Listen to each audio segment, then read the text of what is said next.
Fala, galera. Eu sei que a notícia já está um pouquinho antiga, afinal de contas, o Bob Jeff, o Roberto Jefferson, que eu nem sabia que agora é pregador do Evangelho e exorcista, soltou esse vídeo na semana passada. Porém, no dia de hoje, quando o Brasil ultrapassa a marca de mais de 4.000 mortos pela Covid, faz-se necessário voltar a debater esse assunto, voltar a falar sobre esse assunto, e é sobre isso que eu quero falar. Eu quero falar para você que Silas Malafaia te engana. Ele te engana e sabe por quê? Porque você acredita e você acredita porque quer.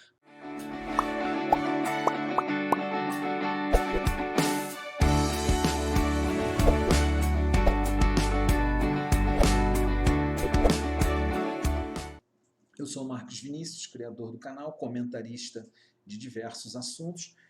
E como vocês sabem, o principal assunto que eu tenho comentado aqui é o uso escandalosamente sem vergonha e canalha da religião cristã por políticos, pastores e outras pessoas que parecem muito mais interessadas no caos, na morte, do que propriamente na mensagem que o Evangelho propaga. Então, sendo assim, eu quero voltar a falar um pouquinho sobre este assunto.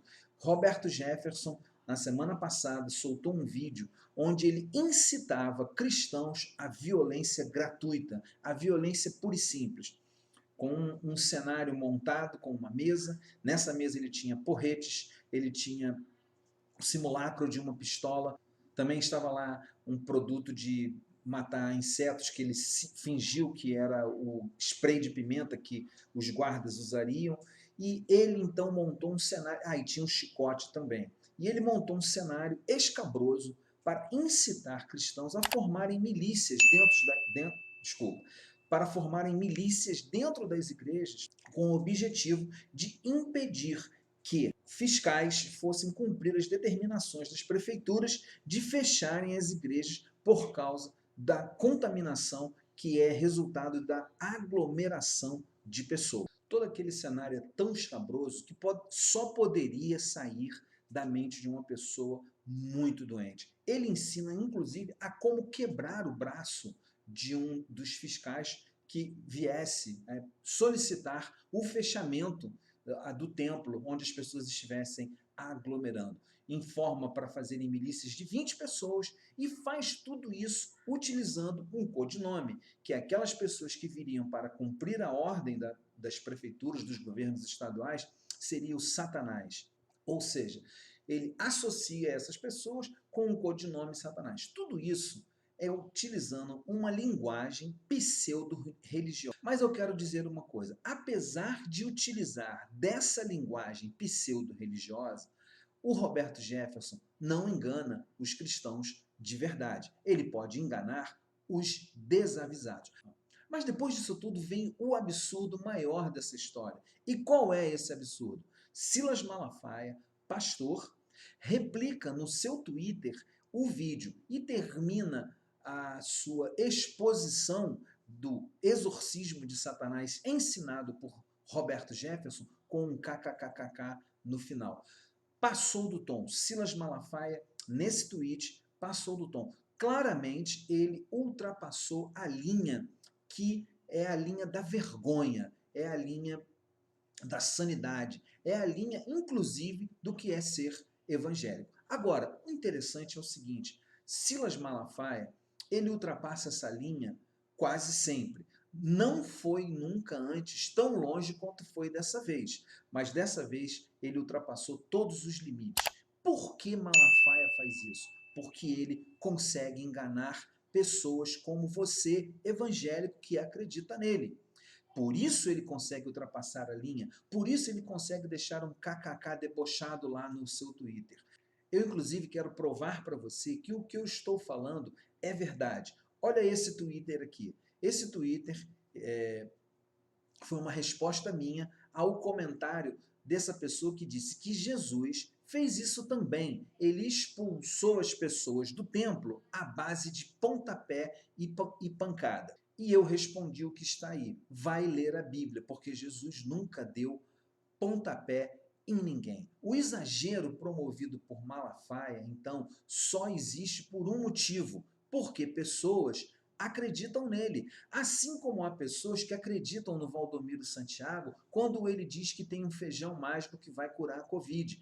Assim como tem pessoas que acreditaram no Edir Macedo de que não, essa doença não vai derrubar os filhos de Deus. Porém, ele foi tomar a vacina. Então, esses pregadores, eles só fazem sucesso e só têm seguidores porque tem gente que acredita neles.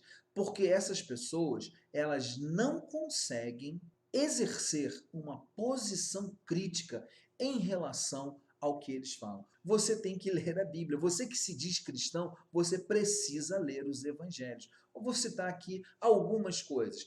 Nós não temos que nos esforçar para promover o que conduz à guerra, o que conduz à violência, o que conduz à agressão, mas aquilo que conduz a... Então, por que você é enganado por pessoas como Malafaia?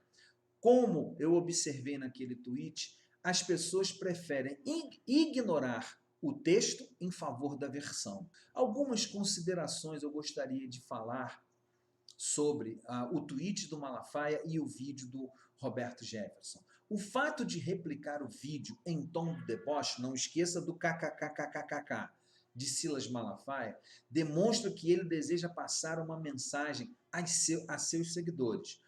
No mínimo, a mensagem dele é: a atitude de Roberto Jefferson não deve ser condenada por quem me segue. Outra coisa que você deve parar para pensar e exercer um pensamento crítico, exatamente no dia em que 4.211 pessoas morreram pelo Covid, é que Malafaia também parece indicar que, mesmo que nós nunca vejamos ele utilizar um porrete ou um chicote ou para enfrentar quem se levante contra aquilo que ele acredita ser verdade, ele não está disposto a condenar quem fizer esse tipo de atitude, mesmo que essas pessoas façam isso pelos motivos errados. E aí eu quero falar uma coisa: a tênue linha que separa a atitude pacificadora de uma atitude legítima de revolta em relação à injustiça tem um parâmetro, e o parâmetro